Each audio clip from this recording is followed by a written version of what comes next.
The Death of the Goddess, a poem in 12 cantos by Patrick Hogan, with a preface by Rachel Fell McDermott, published in 2014 by Two Leaf Press.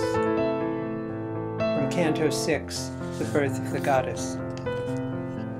Spring came. With that first thaw, the ethereal goddess, virgin girl, savage, little beauty, fierce nature, sacrifice, food giver, goddess of tears, mother of all, took on again her fluid form. She was the frozen lakes, the snow, now melted into flux, first slow drops and trickles of pale blue, carving erratic paths through caves of ice, then runnels no broader than a woman's hand and clear as air. They grew to glittering soft streams, their muffled rush, the goddess whisper murmuring beneath the shrieks of wind that from the onset of the dream had pierced the air like widows keening.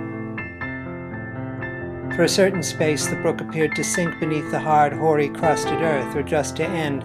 Then suddenly the white, unyielding surface of a broad expanse that seemed to bear all weight as solid land cracked to jagged flows that split again to many shards when hurled against the rocks by the growing violence of waves. Then, tumbling unexpectedly across the threshold of its firm bed, the river plunged headlong into the wisps of air and mere blank space that stretched between the divine and human place.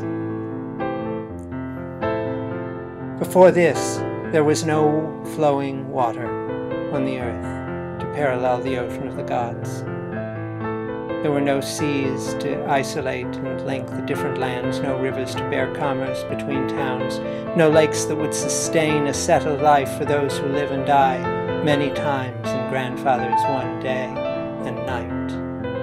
After that first fall, the rivers spread throughout the mortal world, flowing into countless channels that would in time speed conquest, plunder, and the exercise of will by the few who hold the greatest stores of gold and who wield the sharpest, hardest spears and swords.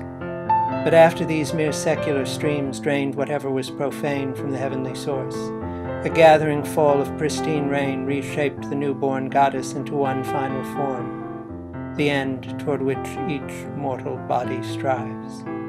Beloved Ganga, who carries in her cradling arms to final rest all that remains of human lives.